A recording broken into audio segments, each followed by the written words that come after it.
What's going on, guys? This is Leo. So this weekend I just went to New York Comic Con. It was my first major Comic Con that I was been able to go to. I've been to some regional ones around here, but New York Comic Con is like the really big one that I got to visit for the first time this year. And I loved it. I enjoyed it. Lots of crowd, lots of people, lots of comics. A lot of good stuff there.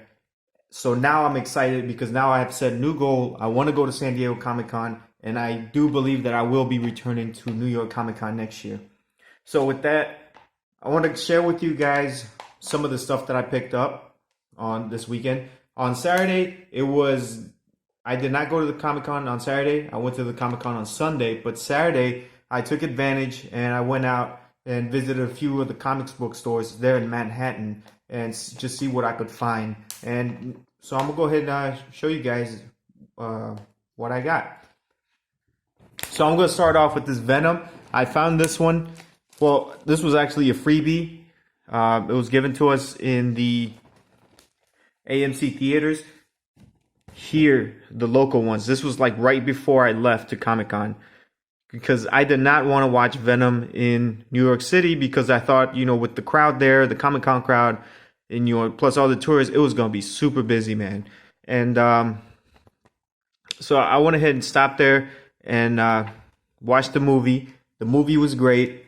I don't know what the critics are talking about. If you go on Rotten Tomatoes, you'll see that the critics hate it, but the people loved it. You know what I'm saying? So that's kind of like one thing you can kind of gauge your thing off, because I don't really trust critics all that time, because it's all political, man. Somebody, I mean, if you think a critic can't be bought, then I got something to sell you then, you know what I'm saying?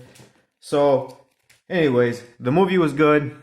You know what I'm saying? Even if you want to go like on a Tuesday matinee and save some money, it's worth it, So here's the back. That's a really cool back. And so I was glad I was able to pick that one up. Nothing wrong with a free comic, Another free comic here was at the DC booth right here. Now, this is New Teen Titans 1. So on the inside is just the old school New Teen Titans, which I believe was like in 1980 or something like that. Yeah, 1980. You see right there. Right there, boom. And so it's an old school comic. I think this is kind of cool how they do this.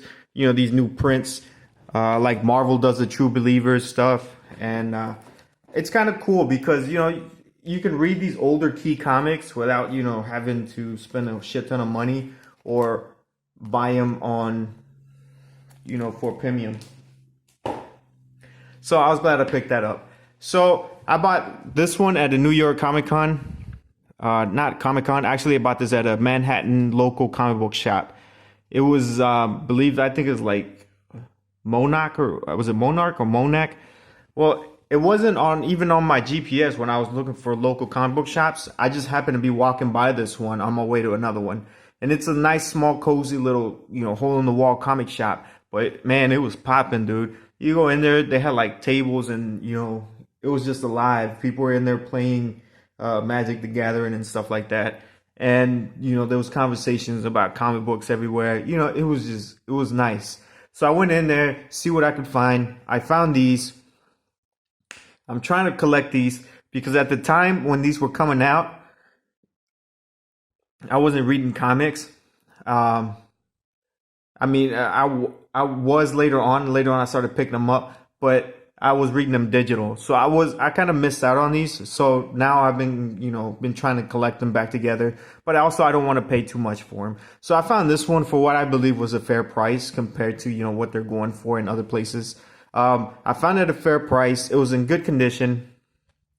Not too bad. And I thought it was going to be harder to find this one than what it was. But I'm glad I found it. And, I can add that to my Dark Knights. All right, so this one was just something I picked up at Midtown Times Square. The nice thing about those larger comic book shops, even though they have a more corporate feeling to them, and it's a lot harder to find, key issues in their back issue bins. Is that they have plenty of new comics. Like if you want to go find a variant that it's not like a 1 in 100 or something like that, even though they still have those. But if you just want like an alternate variant, they have plenty of them. And I'm glad I was able to find this Justice League 8.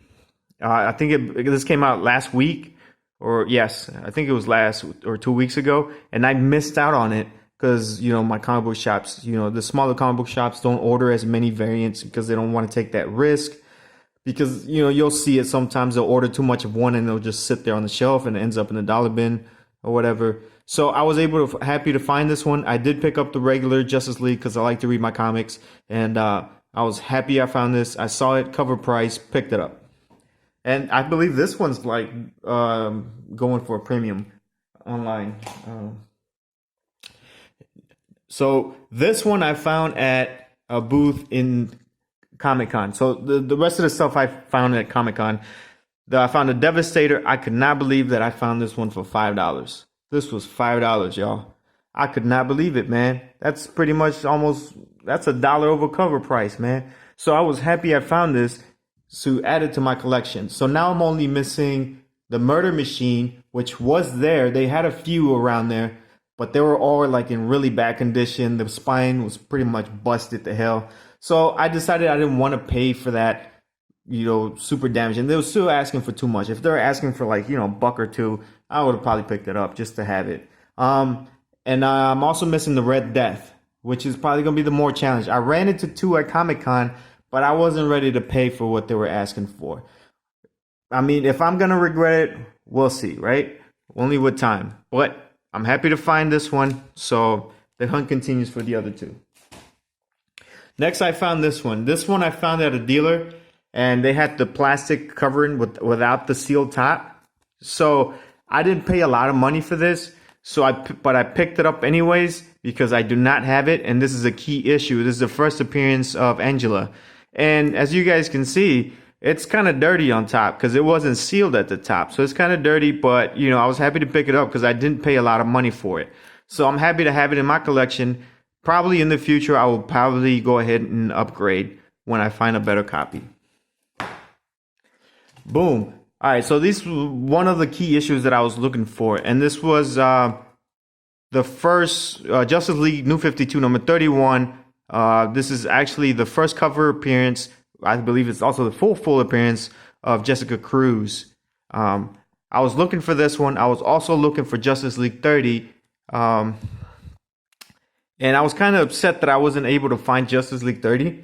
But on my way back from New York, I was looking at some YouTube videos, and I found a YouTuber who was able to snatch up 3 of them at Comic-Con, before I was able to get there on Sunday. So I was like, damn it, they had it there. I knew it, But, it is what it is, and I'll continue to search. It's part of the fun, hunting for these key issues. All right, so this is an exclusive that I got at the Marvel booth.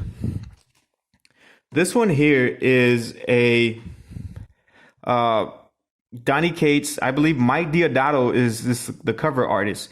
So this was really sweet. They had this one, and then they had a white one.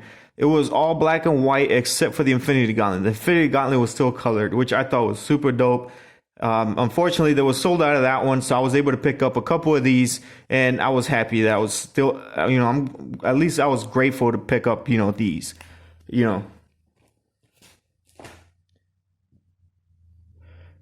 Wonder Woman 49, I picked it up at one of the local comic book shops. I did not share this before, but this was just one really dope-ass variant that I was unable to find before. Bone Parish, same thing. I was unable to find this one, and I was just picked it up, just really out of, I don't know. I just want to read it. If you guys, let me know what you think about that.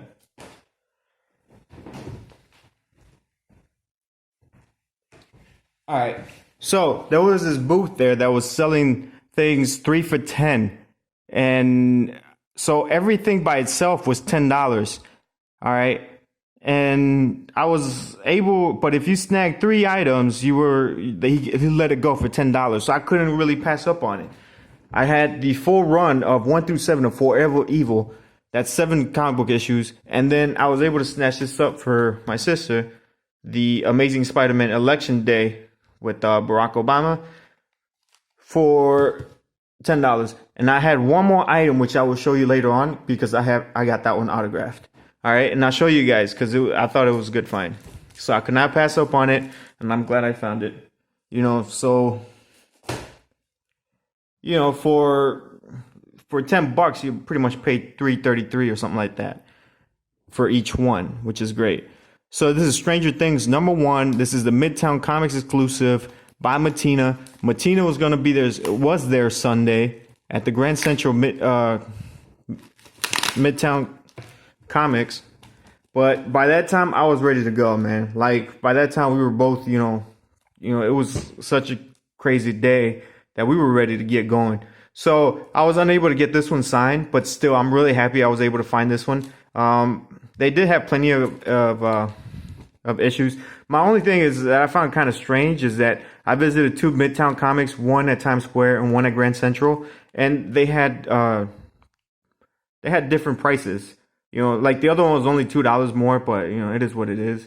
It's not a big deal. I just thought it was kind of weird.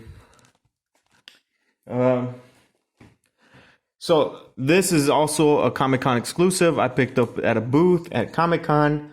Spider-Man #6, the Variant edition. This is actually a real cool cover. I believe this is Umberto. I forgot his last name, but it's really cool, man. Like I'm really glad I picked this up. I really liked it. As you guys can see, it's I forget. I lost my train of thought. I'm over here losing it. So this is Batgirl Annual #1. This is not a super rare book at all. This is actually just a book that I enjoyed, and I had this one before, and I took this one to Comic-Con with me, and I got it signed by Casagrande, the artist. While I was walking through Artist Alley, I was able to talk to her, and I was, Elena Casagrande, that's her name.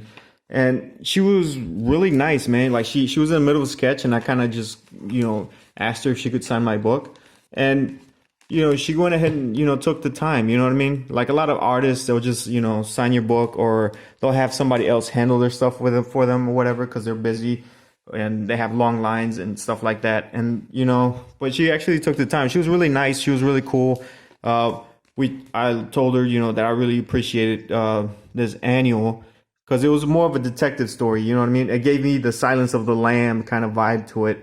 And I appreciated her new costume for the Batgirl was pretty cool. I don't mind it. So next up I was able to get my Catwoman #1 signed by Art Germ. Art Germ was really cool. He went ahead and signed my book. I understand that these books aren't like super rare books or like high value books, but and they're not CGC witnessed. So even if I was to get graded, they would take a hit on the grade. But I don't care, because this is for me. This is for my collection. I enjoy these. I was hoping to get this signed by Jolie Jones too, who is the writer and the artist. I believe I'm pronouncing her name right. And unfortunately, she wasn't there. Like, she was listed as one of the artists in Artist Alley, but as I went up to it, they had like some other kind of shop there where she was supposed to be. So I wasn't, able to get her signature. A little disappointed about that, but that just gives me a reason to keep coming back, right? So this book is definitely coming to future cons with me. This is a Frank Cho variant, signed by Frank Cho, obviously. The reason I got this one signed is because, as you guys might know, Frank Cho, got some backlash for the way he draws women. And I don't know, I thought they were really harsh on him. And I thought that this cover here would kind of spoke to that. You know what I mean? Like, I'm not going to get like too psychoanalytical with it, right? But, I feel like that's kind of where he was trying to get at something here, with Supergirl being in incredible shape, and then, Harley Quinn hitting that pizza hard like your boy over here. So I was happy to get that signed. All right, next up, I won the lottery for the Scott Snyder, Greg Capullo, and Jonathan Glapion. So like I said before, I was reading when those runs were coming out. I was reading on digital, so I didn't have like any super cool key comics for them to sign. So I went up to a dealer and I was able to find some of these Jim Lee variants, and I got them to sign. Scott Snyder is really cool, man. Like, he's really open, even though he was probably like the busiest guy there. He took the time to kind of chat up with me. You know, he liked my Batman shirt that I got at Walmart, so that was kind of cool. And I went ahead and told him that I was really excited about the Justice League storyline, because as you guys know, like, Lex Luthor kind of busted up Batman's legs and arms. So I let him know I was kind of excited to see what kind of action Batman does in his, you know, in his cast. Because if you guys know, you know, even when Batman's in a full body cast, he's still Batman. So that's gonna be kind of exciting what he does with that. So, and then this was also part of the 3 for $10 deal right here. The Joker, the die cut, I believe, and I was happy to get this one for like $3.33, and then I was able to get it signed. And it's also really cool. So Scott Snyder kind of like puts the HA on it, like ha. You know, I don't know, I thought that was cool. So this was, I don't know, I really like this one. You know, I was really happy I was able to get this signed. So this, okay, the reason I got this one back here is because I want to talk to you guys that I did go to Donnie Cates and I was able to secure a signature, and I actually got those CGC Witness. And I also got another comic that I found, which was a pretty cool comic. And those are going to get graded and slabbed. They're going to send them to me in 2 months. So I'll probably make a video about that when I get those. And I just wanted to show you that. And I did get like three of these copies just because I like this so much. So, you know, my brother's also like into the Thanos Infinity War. So we'll see if he'll like a copy or not. You know what I'm saying? Because he's still digital. So that's pretty much it for the comics. I do want to show you one more thing that I found, which was, whoa, it's like we have a disaster here. Killed Batman. All right, cool. Supergirl New 52. So I was pretty much able to find the entire first 20 issues, with the exception of maybe 3. So I found the first 23, and that's including 0 for $20. So found them, snagged them, and I have them. Another thing, we also won another lottery, which is pretty cool, guys. And that's this Majin Vegeta Dragon Ball Z Funko Pop, signed by Christopher Sabat, the voice of Vegeta in the anime, at least the English one.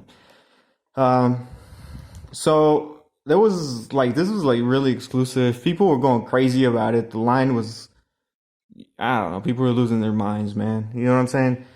And I don't really collect Funko Pops. I have this one. I got this one for my birthday. Girlfriend gave it to me. This was my first one, and it'll probably be my only one. Because this Vegeta, like, I saw it on eBay, dude. Like, people are going crazy over it. Like, it's being listed for like $300, and then there's like rumors going around that it might launch on an over900.com website. And as of the time that I'm making this video, I went to go visit the website, and the website's like broken right now. So I don't know what's going on there. I'm gonna hold on to it and see what happens with it. I might trade it for comics. That's probably what's gonna end up happening, because, you know, I like comics more than like Funkos. And Funkos are cool, man. Like, I like watching videos of YouTube guys going, you know, hunting for Funko Pops, and it's just really awesome to see them get all excited, you know, when they find the one they really want. So that's it for that.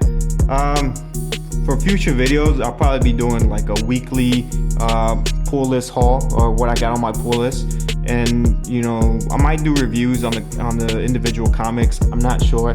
If you guys want some of that, you know, you guys go ahead and leave me a comment. You know, it'd be cool if you guys leave me a like, and it'd be even cooler if you guys give me a subscriber, because that's the making of this video. I believe I don't have a subscriber, so you know, I should probably at least get my mom to subscribe to me. Alright guys, so thank you for watching, and hopefully you guys stick around and to watch my videos, and you guys take care. Alright, see ya.